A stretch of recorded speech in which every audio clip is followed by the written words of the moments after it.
Hello students, I hope that you are good, well and fine. In today's session, we will be seeing uh, evaluation of definite integrals by substitution. Okay, so how? Let's see. So you just saw what in the previous session that how definite integration is represented to area function. Okay, and then how to evaluate by using first fundamental theorem of calculus, integral calculus, and second fundamental theorem of integral calculus. You saw that. Okay, now we will be seeing how we are going to evaluate definite integrals by using substitution. Okay, by using substitution, let's see. So first of all, you are given with, suppose you are given with the definite integral a to b fx dx. Okay, and you have to apply the substitution method. So how you are going to apply them? So quite simple. Please follow these steps. What steps? So first, consider the integral without limits. Okay, this means indefinite integrals you have to what? So indefinite integrals you have to evaluate. And what? And substitute y is equals to fx or x is equals to gy to reduce the given integral to the known form. Whatever is the known form, please do the respective substitution. Now second step is integrate the new integrand with respect to the new variable without mentioning the constant of integration. As you saw in previous session, we do not write extra constant here. Why? Because after using second fundamental theorem of integral calculus, the constant whatever you chooses to write will be cancelled. Okay, so now third is resubstitute for the new variable and write the answer in terms of the original variable. Okay, now fourth, find the values of answer obtained in 3 at the given limits of integral and find the difference of the values at the upper and lower limits. Okay, now some notes. Okay, in order to quicken this method, we can proceed as follows. After performing step 1 and 2, there is no need of step 3. Here the integral will be kept in the new variable itself and the limit of the integral will accordingly be changed so that we can perform the last step. Okay, clear? Okay, now let's see some examples. Okay, how we are going to use our substitution method. So evaluate this definite integral -1 to 1 f 5 times of x power 4 root of x power 5 plus 1 dx. This means what? Solution. Okay, so solution will be what? As you can see, so put t is equals to x power 5 plus 1. This gives you dt is equals to 5 times x power 4 dx. This means this can be replaced by just dt. So indefinite integral 5x power 4 root of x power 5 plus 1 dx can be rewritten as in terms of x as indefinite integral root of t dt, and this integration we know this will be what? 2 by 3 t power 3 by 2. Okay, which is equals to 2 by 3 multiply with x power 4 x power 5 plus 1 whole power 3 by 2. Okay, now put put your definite integral limits, which is -1 to 1. This will gives you using second fundamental theorem, this gives you 2 by 3 closed. Okay, so x multiply with x power 5 plus 1 whole power 3 by 2, and now this limit will be from where to where? -1 to 1. So this means 2 by 3 can be, these limits can be evaluated in this form as written over here. This gives you what? Your final answer as 4 multiply root 2 by 3.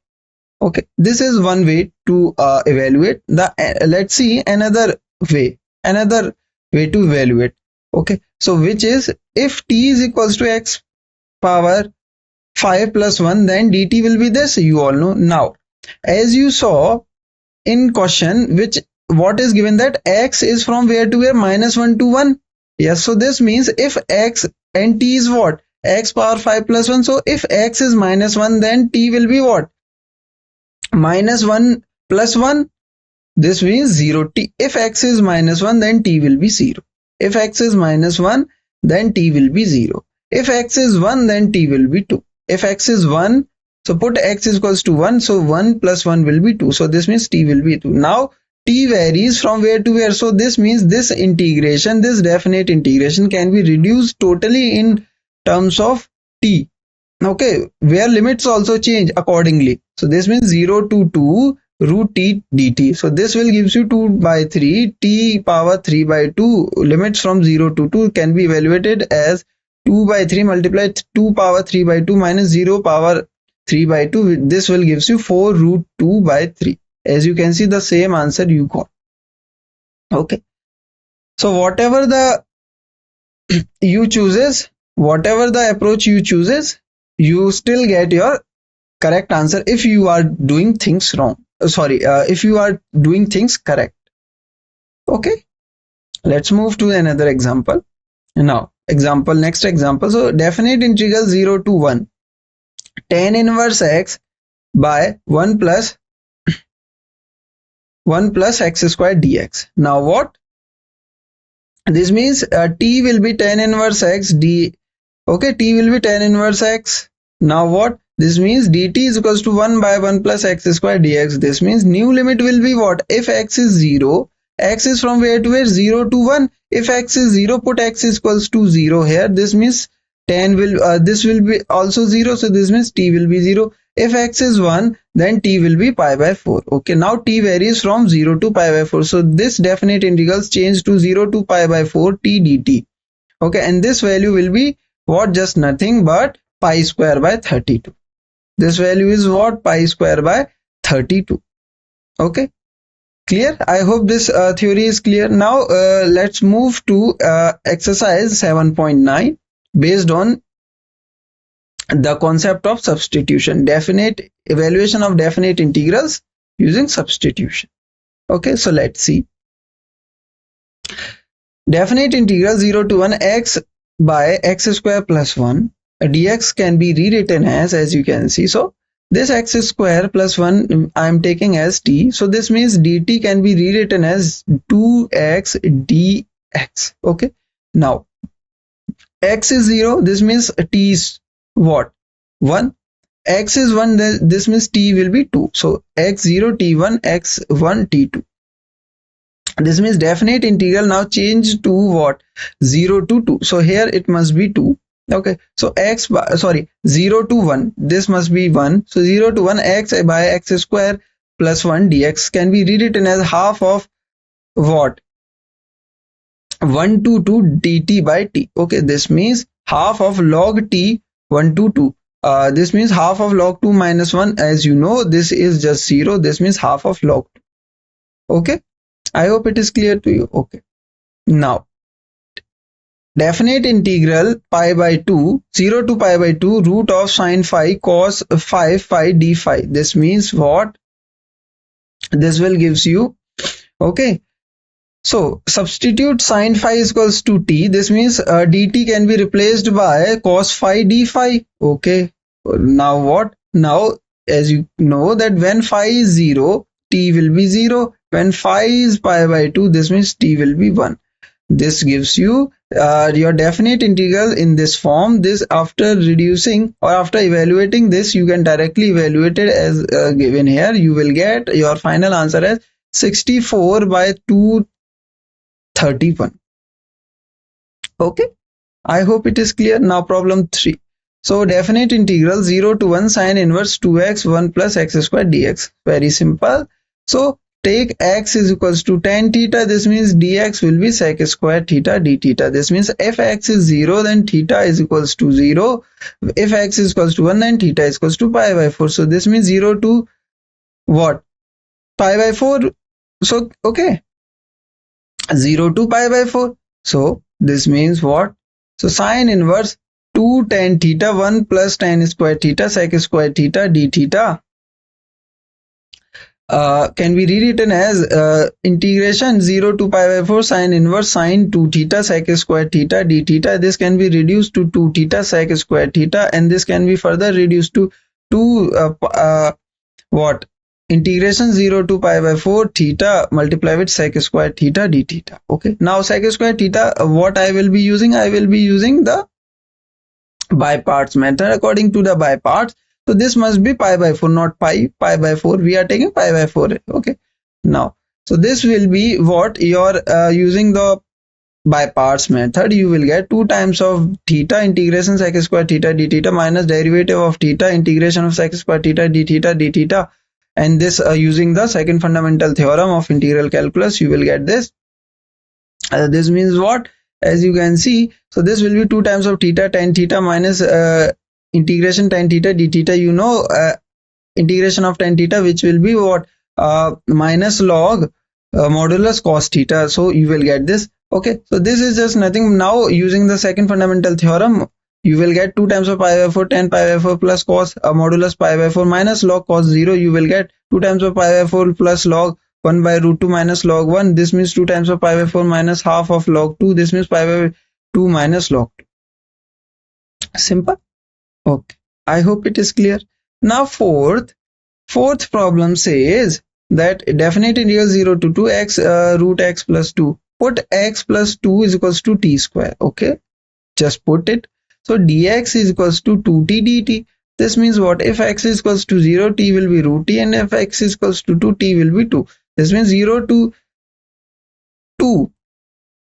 This integration can be reduced to integration root 2 to 2, t square minus 2 multiply with t root of t square multiply with 2t dt. So this can be reduced or simplified as 2 integration root 2 to 2 t square minus 2 whole square dt. This means 2 integration root 2 to 2 t power 4 minus 2t square dt. This means 2 multiply t power 5 divided by 5 minus 2t cube by 3. Okay, using now second fundamental theorem, you will get this as your expression. Okay, after taking LCM, you will get this. Okay, after simplifying furthermore rational terms and irrational terms, which is like terms and unlike terms, you will get these. Okay, after simplifying furthermore, you will get this as your final answer. Okay, clear? I hope it is clear to you.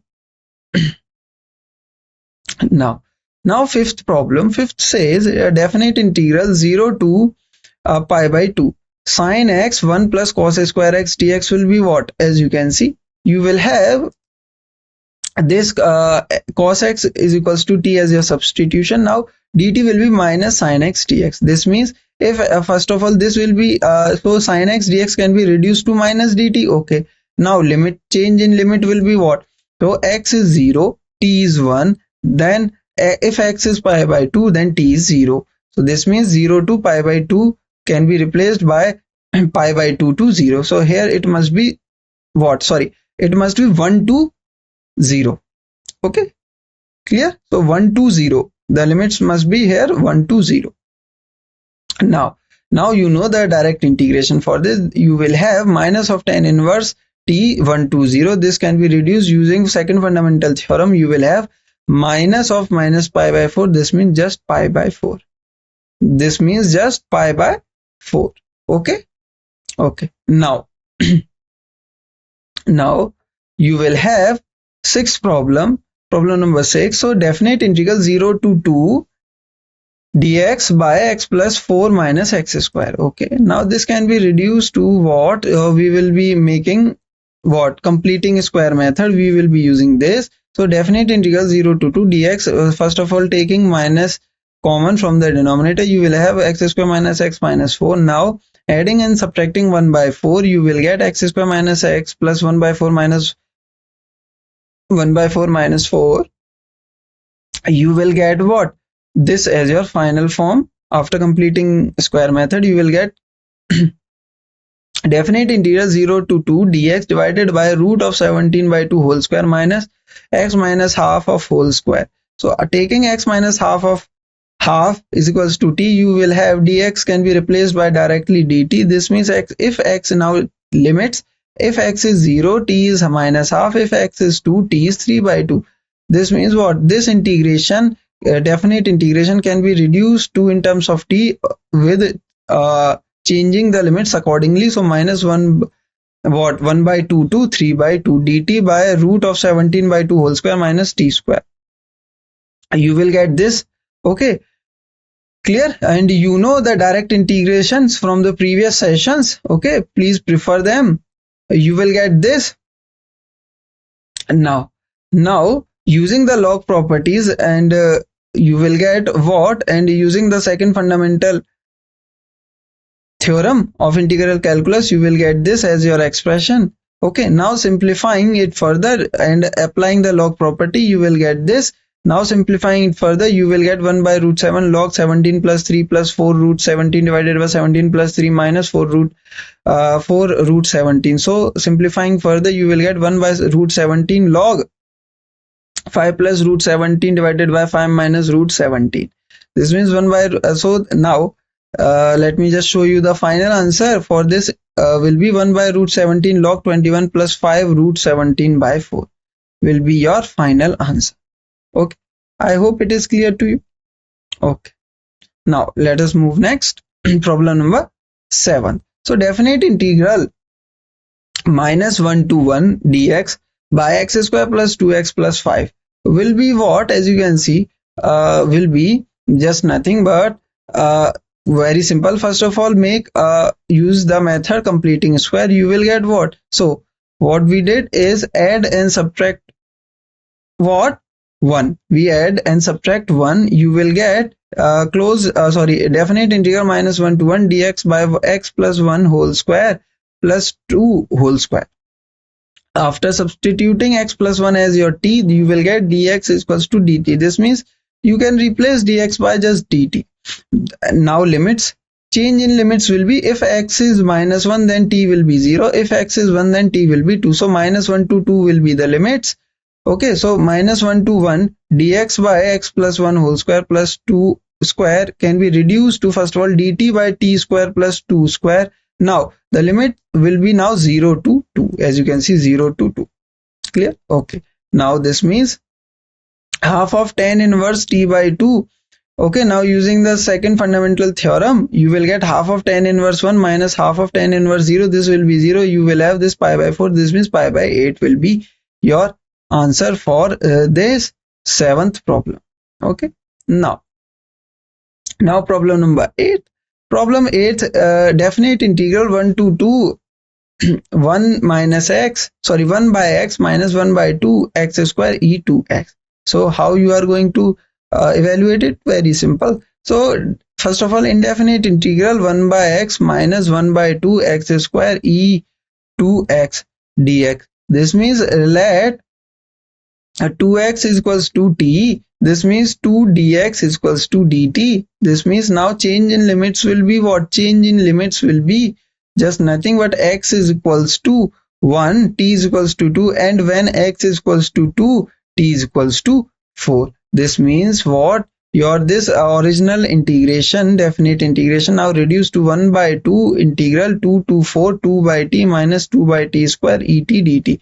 This means in a definite integral 2 to 4 1 by t minus 1 by t square et dt. Okay, this means let 1 by t is equals to f of t. This means f prime t is equals to minus 1 by t square. This gives you what form? That integration 2 to 4 1 by t minus 1 by t square et is now of the form integration 2 to 4 et ft plus f prime t dt. This is, you know, the direct answer for this is et ft. This means et ft.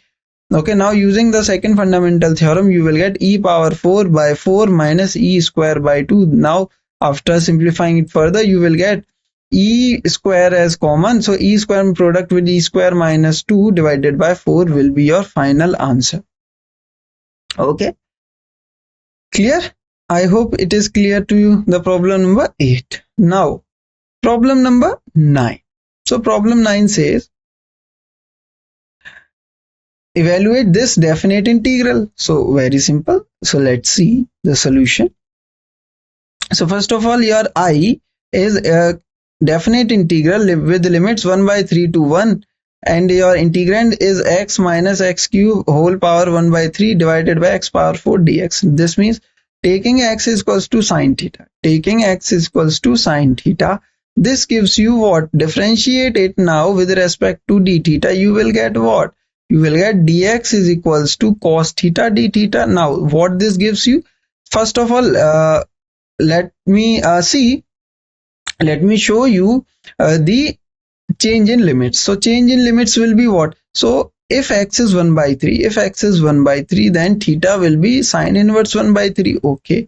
If x is 1, then sine theta will be just pi by 2. If x is 1, then theta will be pi by 2. Okay, so far so good. Now your limits accordingly will be sine inverse 1 by 3 to pi by 2. Okay, now the integrand now change into theta form, which is sine theta minus sine cube theta divided by sine power 4 theta. Okay, and numerator terms will be in cube root. Now this dx can be replaced by cos theta d theta. Okay, clear? I hope it is clear to you now. Now what can you say? You can take sine theta common, so this will be sine theta 1 by cube root of sine theta, and inside you will have 1 minus sine square theta cube root. So this 1 minus sine square theta can be replaced by cos. Yes, so this is just nothing but, as you can see, cos square theta. So this will be cube root of sine theta cos theta power 2 by 3 divided by sine power 4. Now as you can see, what you are having is sine theta cube root cos theta 2 by 3 sine. Now denominator can be reduced to sine square multiply with sine square. Okay, now what you will have is quite simple, that this cos theta 2 by 3 and this cos theta becomes what? 5 by 3, and this sine cube root divided by this sine square theta can be reduced to sine theta pi 5 by 3, and this 1 by sine square theta can be rewritten as cos sec square theta. Okay, now this becomes cot theta 5 by 3 cos square theta d theta. Taking cot theta is equals to t. Again we are doing what? Again we are substituting using substitution, which is cot theta is equals to t. So cot theta is equals to t. You will get minus cosec 2 theta d theta is equals to dt. This means your integration, definite integration, now reduced to minus definite integral 2 root 2 to 0 t power 5 by 3 dt. This means minus 3 by 8 t power 8 by 3. Using the second fundamental theorem of integral calculus, you will get what? You will get minus 3 by 8 multiply with minus 2 root 2 power 8 by 3. This can be reduced to 3 by 8 multiply with root 8 power 8 by 3. This can be further reduced to 3 by 8 8 power 4 by 3, and this can be further reduced to what? Just 2 power 4, which is 16. So 3 by 8 multiply 2, so 3 multiply 2, which is 6. So your final answer will be 6. Okay, I hope it is clear to you. Simple. So how we arrived at this? So when theta is equals to pi by 2, so your limit will be what? Theta is equals to pi by 2, your limit will be 0, and when theta is equals to sine inverse 1 by 3, your limit will be t is equals to 2 root 2. Okay, clear? So we, after substitution, we also change the limit accordingly. Okay, so theta is given what? Sine inverse 1 by 3. So you apply your theta here, you will get your t value. Apply cot pi by 2, you will get your t value. Okay. Okay, now the last problem. Okay, the last problem of this exercise 7.9. Okay, let's see. If fx is equals to definite integral 0 to x t sine t dt, then find f prime x. So we have to find the derivative of f. So first of all, fx is equals to just nothing but definite integral 0 to x t sine t dt. Okay. Okay. Now integrating by parts, we will be using integration by parts. So we obtain what? Fx is equals to t definite integral 0 to x sine t dt. Okay, this means minus and as integration 0 to x derivative of first, integration of second. This means what? T minus cos t. Okay, minus definite integral 0 to x minus cos t dt. Here we will be using the second fundamental theorem of integral calculus. So minus t cos t plus sin t. Okay, you will have this. Now after evaluating, you will have fx is equals to minus x cos x plus sin x. Now differentiate it. What you get is just nothing but, okay, what you get is just nothing but minus of x minus sin x plus cos x plus cos x. So this means after simplifying, you will get x sin x minus cos x plus cos x. This can be eliminated, so you will get just x sin x. You get just x sin x. So option B will be your correct option, x sin x. Clear? I hope that you understood how we got over here. So let me just once again recall you some of the important thing or some of the important points. So what points are? So to use the substitution in definite integrals, okay, what you did is first of all use your substitution according to the form. Okay, now what? Now the new integrand with respect to the new variable without mentioning the constant term. Okay, now resubstitute for the new variable and write the answer in terms of original x. Okay, and we also saw alternate way. What alternate way? That after performing step 1 and 2, there is no need of step 3 if you want. Okay, the integral will be kept in the new variable itself, and the limits of the integral will accordingly be changed. Okay, as we just saw in various examples, after substitution we change our limits. Okay, after substitution we changed our limits. Clear? So for example, as we also go through these questions, let me once again show you. As you can see in this question, sin phi we substituted it equals to t. This means phi is originally from where to where? 0 to pi by 2. This means if sin phi is equals to t, this means phi from 0 to pi by 2. This means if phi is 0, this means sin 0 will be 0. This means t will be 0. At phi 0, t will be 0. Clear? And at phi pi by 2, sin pi by 2 will be 1. This means t will be 1. So the new form will be totally in terms of t with the limits also. Okay, I hope it is clear to you that how we used our substitution method in various questions in this exercise 7.9. Okay, so the points must be very clear to you. We are just using these 4 and this note. That's it. Keep in mind. Okay. Okay. So what we also used, we used the previous theory from the indefinite integrals, how to evaluate indefinite integrals. Okay, in order to evaluate the definite integrals, we must know about the indefinite integrals, how we use substitution, how we use by parts, how we use partial forms, partial fractions. Okay, all these, without these you cannot evaluate your definite integral. Why? Because in definite integrals, according to the second fundamental theorem of integral calculus, it gives that definite integrals of small fx must be the antiderivative of the upper limit minus antiderivative of value at lower limit. You must know antiderivatives. Okay, you must know about antiderivatives. Okay, so so far we have seen this every point, every step, every question, 7.9 exercise, NCERT exercise. Okay, I hope that it is quite clear to you. So this is it for now. We will be back with more concept of this definite integrations. Okay, so this is it for now. We will be back soon. So thank you.